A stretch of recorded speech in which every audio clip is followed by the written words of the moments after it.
Hi, Dons. Today we're going to conduct a search using keywords. Together, we will create a list of keywords, conduct a search using those keywords, and find resources for your research assignment. Have your research question or topic handy? If so, let's get started.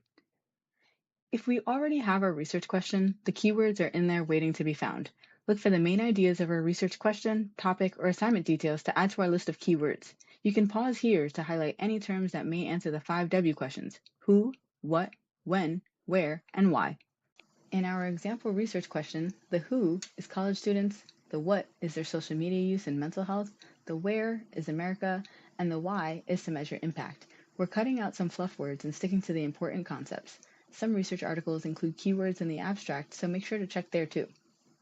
It'll likely take you more than just one search to yield results perfectly suited to your topic, so mix and match from the list of keywords you made to get a good variety of results.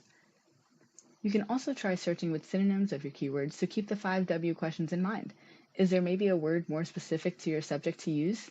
Make sure to avoid using acronyms in your keywords as well. If you're finding the results are not quite what you're looking for, check out our other videos, or if you need more help with your research strategy, ask a librarian. We're here in person, via 24/7 chat, email, and phone to help answer your questions or visit the reference librarians at the library.